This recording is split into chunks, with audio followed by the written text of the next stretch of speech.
Welcome to the Escaping the Accountant's Trap podcast. It's a podcast to help accountants, CPAs, and bookkeepers escape what we call the accountant's trap. It's where you're stuck working with low value and high demanding clients, but at the same time, you can't necessarily raise your fees because you have a ton of competition. Well, how do you escape the trap? One way is the topic of today's episode, and that is by raising rates without losing clients. And we'll talk about how to do that. I'm excited to talk about that. So to help me with the discussion, I've invited Loren Fogelman, an author of the book, Get Paid What You're Worth, a book for accountants, enrolled agents, and bookkeepers. Loren, welcome to the show. Adam, I am so excited about digging into this topic. So thank you so much. Yes. So we say that there's this thing called the accountant's trap, where you're working with all these low paying, high demanding clients, but you can't raise your fees because there's a ton of competition. But what you're saying is that you should raise your fees, but essentially eliminate the competition is what I gather what your message is. So tell me how you advise a business owner, or an accountant, to be able to raise their rates without losing clients. Well, the first thing before even going into that, I want to say that probably 57%, if not more, of firm owners undercharge for their services because they just don't understand how pricing really works. As they went through school, they didn't get a class on pricing your services. They probably didn't even get a class on how to be a firm owner as opposed to an accounting employee. And because of that, we take shortcuts when we're first starting out opening up our firm. And one is how to price your services, doing what you've just known and always seen, which is connecting your fees to time. So that's part of that accountant trap that you are talking about, Adam. And we're so much on the same page. So if you're a firm owner and you're looking to really move away from that trap because you're maxed out on time, which means that you're maxed out on revenues, I call that an upper limit challenge, then I created something that I call the Raise Your Rates formula, which is a series of 5 steps. And I'll just quickly go through each of the 5 steps. I have my pencil ready. The very first one is quality clients, because in the beginning, you are accepting anybody that breathes and is willing to pay your fees. Because that you end up with a wide range of clients from low value to high value. And what we want to do is understand what are the qualities of those high value clients? Why is it that they want to engage your services or the problems that they want to solve? Once you have that insights, then we can start to strategically attract more of those clients to you. And that goes right into step number 2, which is communicate your value. Once you know the insights about your quality clients, then we can use the right words, whether on your website, your pro advisor profile, when somebody asks you at a network meeting what you do, to be able to grab their attention so that they want to know more. Step number 3 is packaging your services. This is instead of looking at your website and seeing this long a la carte list of all the different things that you offer. We want to create bundles or packages that are more solution focused. And by doing that, it starts to allow you to separate your fees from time. And that goes right into number 5, which is what we're taking a deep dive into today, which is the value pricing. Once you offer packages and you're focusing on solutions instead of inputs, we're focusing now on the outputs, then you are able to price for value. And value pricing is a little bit different than how you would traditionally price, which would be cost or a fixed fee or an hourly rate. And we can go more into that in a moment. But when you value pricing, that means that you're pricing the client, not your tasks and services, which allows you to actually earn 2 to 3 times more than what you're currently charging. No additional time spent working. You're just able to price for value instead of time and cost. And then step number 5, which is so important. I needed this step, which was consultation mastery. It's where you're looking to enroll a new client, but you don't like the sales part. You don't want to push someone into working with you. How do you actually have what I call a value conversation, where you're asking great questions? And at the end of that conversation, they naturally want to know how to work with you. So those are the 5 steps of the Raise Your Rates formula, which is quality clients, communicate your value, package your services, value pricing, and consultation mastery. I love it. I mean, because we talk to accountants and bookkeepers all the time, and there's a ton of competition out there. But I think what you're saying through these 5 steps is that you will be able to attract those quality clients if you can adequately communicate your value and then price what you're doing in a way that makes sense to them and appeal to what they want, which is almost like the consultation mastery, number 5. So somebody listening or watching, what's the first step? Like where do they go from here? Should they nail down a niche? Should they, what should they do? Mhm. I actually don't think that you need to nail down a niche in the beginning. I Okay. know that I didn't. It took me probably 9 years to figure it out. It's a process. Sometimes you Yeah. need to start with who you don't want to work with before you know who you do want to work with, or you Yeah. think that one industry is right, but maybe they're not recession proof. So when COVID happened and everything's shut down, you lost a ton of clients because that particular industry isn't recession proof. What I think you want to first do is approach things from a value or orientation. You want to look at it from 3 angles. First, you need to connect with your value before you can expect anybody else to recognize the value that you offer. You have to realize that your highest value when you're connecting with your value from a client's perspective is your expertise, not what you do. So clients invest in solutions. They don't want to buy time. So that's the very first thing, is understand your value as an accounting professional that you bring to the clients. And then the second thing is really understanding how to price your services without connecting them to fees, because an hourly rate was created about 100 years ago when an attorney needed to figure out how to justify his high fees. He just made it up out of thin air, and now it's globally used by everybody. And people just did what everybody else was doing. They never thought to question why it happened. But because it was invented 100 years ago by an attorney, it was before technology existed.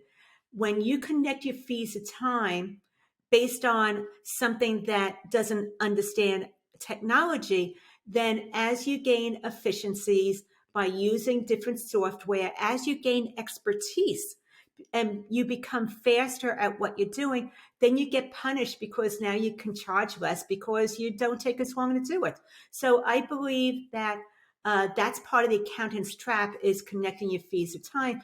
It creates what I call a tug of war, where clients on one end want your work as quickly as possible to pay as little as possible, and you on the other end are not encouraged to become more efficient Yeah. because the fact that you'll end up earning less. So that's the second part, is value pricing instead of a fixed or hourly fee. And then the third part is having that value conversation, which is really being able to get into a consultation where you are coming from an advisory position of looking at what's in the best interest of your client.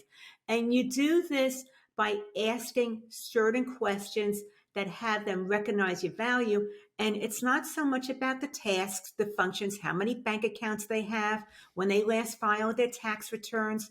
It's more about understanding what it is that they want to do, their business journey, and what might be a challenge, what might slow them down, what might be a real win for them, and asking questions around those things for them to see the value. That is what I call a value conversation. You don't need to pitch or sell your services. You just need to ask great questions. So the first step is really connecting with value with everything that you do, understanding your value, pricing for value, and having that value conversation. Yeah, I love that. And it all centers around value.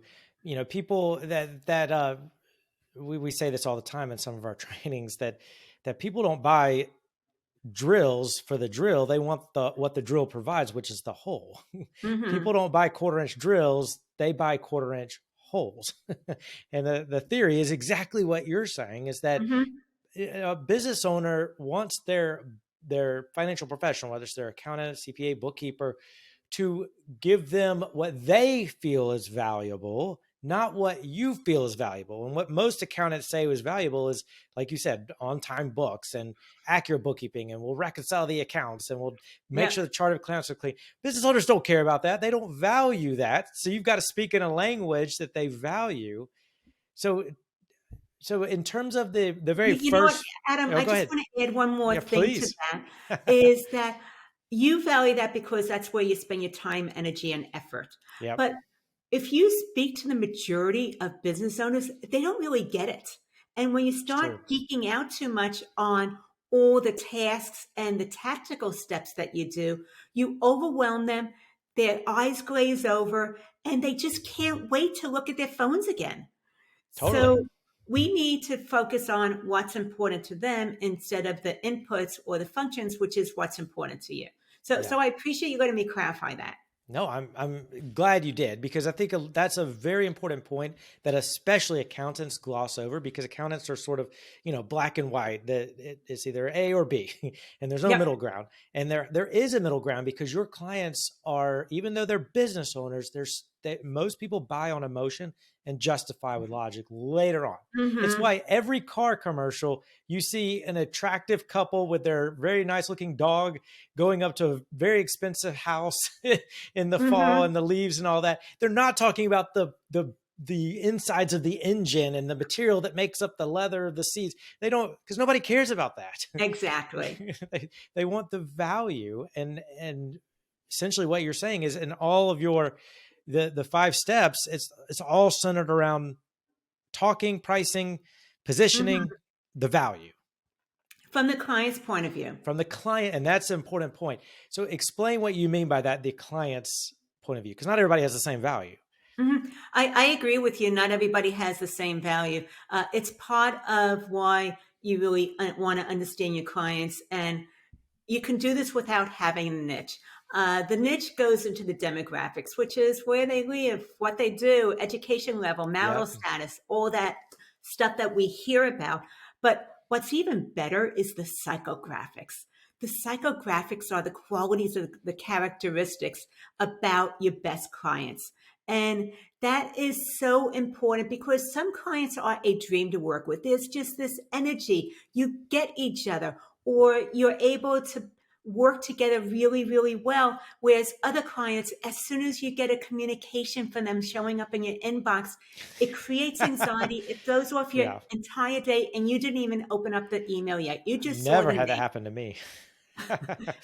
And because of that, I feel that we want to be very aware of who we work with, because if you onboard the wrong client too quickly, you're going to tolerate them for a very long time. And there's a cost to that.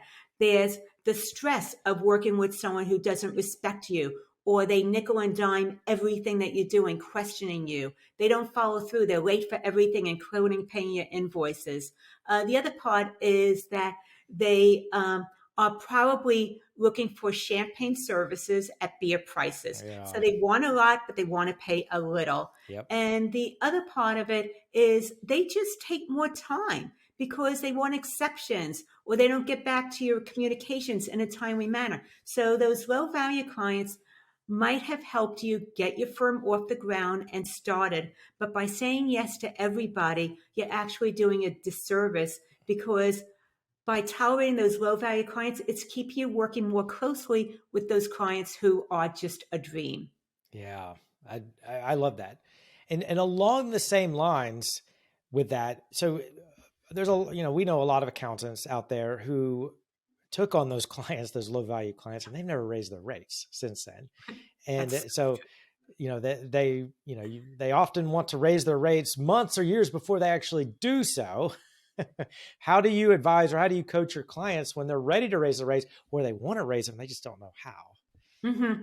uh, I'm going to answer that in two parts. Okay. So this will take a little bit of time. The first thing I want you to think about is, if you're looking to increase your fees, whether this is with new clients or current clients, I encourage you to realize that going from either a fixed or hourly rate over to value pricing is similar to first learning how to ride a two-wheel bicycle. And in the beginning, you're shaky, you probably fall down a little bit and skin your knees. So you put training wheels on to help you get that balance. The good, better, best pricing that I'm going to explain is like the training wheels towards value pricing. What you want to do is, you're going to have new clients coming to you. And then what you want to do is calculate what you would initially charge them as a fixed fee if they were to engage your services. But now we want to offer them your new good rate. So you're going to take that initial fixed fee that you originally would have charged and multiply it by 1.5. That is your new good rate. I want you to enroll 3 people at that new good rate. After that, we're going to go up to tier 2, which is going to be a better rate. People come to you, come up with that original set fee that you would have offered, and now we're going to multiply it by 2. That means that you're now earning double than what you originally would have charged. You realize that clients aren't as price sensitive as you thought that they were, and we're going to have you enroll 3 people at that new better rate. You're also starting to get a better quality client, and you're understanding how to have those initial consultations so that they can see the value of engaging your firm's services. You enroll 3 people at that new better rate. We go to the top tier, which is your new best rate. At this tier, you're engaging a lot of clients that really value you, they respect you, they follow through, they have questions, and they want your insight and expertise. Because we're now charging 3x what you originally would have charged, that means that you don't need as many clients in order to be able to hit your revenue needs. So once again, with that new best rate, people come to you, you're going to calculate what you originally would have charged them. We're going to multiply it by 3x and engage clients at the higher level. So that's how to start moving away from an hourly or fixed fee over towards value pricing, is by doing that good, better, best pricing model. And eventually your best rate will need to be recalibrated, and you can go through the whole matrix all over again as a way to start bumping up your fees and working with a better client. The other part of what you were asking, Adam, was how to start doing this with your current clients. Mm-hmm. And what you want to do is first send them a letter, whether email or snail mail, however you communicate with your clients, that you're making some changes in your firm. You don't want to justify you have higher expenses because the cost of living has gone up and everybody's raising your rates, and you're going to pass it on to them, because that's true too. They don't want to hear about that. It's passé and it doesn't really matter to them. So what you want to do is you want to inform them in a communication that you are making some changes to your firm to better serve your clients, and that you want to have a conversation with them. After you send them the letter, you want to have you or someone on your staff reach out and calendar that appointment meeting. If you have a staff member to do that, that's even better. If not, then go ahead and reach out to them, get something on the calendar. After you get something on the calendar, you want to have a value conversation. And during the value conversation, you want to focus on things from their perspective. And basically, it's asking questions to understand their needs, their wants, and their desires. They're all complementary, but they're a little bit different. The needs are the essentials to be operational and have a great cash flow. Their wants are things that they know that they ought to have in place, but either they don't have the capacity themselves or they don't have the know-how, and they need you to help them with doing that. And then the desires are future focused. That's actually the sweet spot. The more you can connect your services to something that they want to achieve at some point in the future and show them how you can help them do that better, faster, or even easier than what they could on their own, that is where your value really shines. You're being seen now as that advisor or expert as opposed to that technician. And after you do that, you want to prepare for some objections, because current clients are going to want to know why you're changing things. What are they going to get out of it? Why you're charging me more? You already do all this for me. And you want to prepare for those objections so that when they come up, they don't throw you off and you went ahead and just cut a rate, gave them a rate discount because you didn't want to have the pushback. It felt confrontational. And then the last part is you want to be able to talk about how to move forward in this new capacity, and when that starts, what the terms are, how that is, the scope, and cover all those expectations. Yeah. So that's how you raise your rates with your current clients, is you send them a communication, you get something on the calendar, you have that value conversation that focuses on what's important to them. You talk about what the investment is moving forward, prepare for those objections, and then make sure that you set expectations so that it goes ahead and takes care of the scope as well. Oh, I love that. I think there's two very important things that I wanted to just highlight. The first is when you send the initial email or snail mail, you're asking them to get on a meeting or a call. And it's Mm-hmm. all about connecting with them, which is going to do wonders for showing them your value. And I think I don't want listeners to gloss over that. It's all about the relationship. If they Mm-hmm. can trust you, and then the second part of that is you're saying, find out what they value as the value, and then you can communicate that you will help them get what they value, which means you'll be in a category of one and you won't have competitors and you can raise your fees. Exactly. I think the other thing is having this conversation with current clients is something that firm owners tend to avoid because they don't want to rock the boat. They're afraid of losing all their clients. My clients won't pay that much. And research actually shows that if you already invest in the client relationship, then 82%, if I've seen as high as 100% when my clients follow this formula, but 82% statistically ought to continue to move forward with you at your new pricing model. Mm. Those clients, if you've invested in the relationship, they are sticky. They don't want to go and They move on and trust start you, all over with somebody right? else. They trust They, you. they have the trust. You've already a proven resource, and they're more likely to move forward. So I know that it's scary, but you are able to do this when it's client centered in a way that is a win-win. Because even if that 18% doesn't move forward, the ones that typically leave were your headache, price sensitive Yeah, clients that you secretly wished would go away anyway. So this is just a recalibration, is how yeah, I look I at love it. it. Well, Loren, this has been a fantastic conversation. Where can people learn more, get more help from you? Uh, Really, what I would love is if you felt that you got value from this and you want those steps to be able to value price your services, the good, better, best pricing that I shared, and how to start to move away from uh, time and tasks over to packages to be able to charge 2 to 3 times more, then grab my resource that goes with this. It's at businesssuccesssolution.com/package. And you can immediately get those steps that I shared on how to be able to move your firm forward, earn 2 to 3 times more without working any additional hours, and work with high quality clients. Oh, I love it. So businesssuccesssolution.com/package. All right, perfect. Yes. We'll put that in the show notes. Loren, thank you so much for being with us today. Adam, absolute pleasure. Every time that we talk together, I always learn from you Yeah, as well. So thank same you so here. much. Same here. And to everyone listening or watching, thank you so much for spending the last few minutes with Loren and myself as we discussed how to escape the accountant's trap. Bye for now.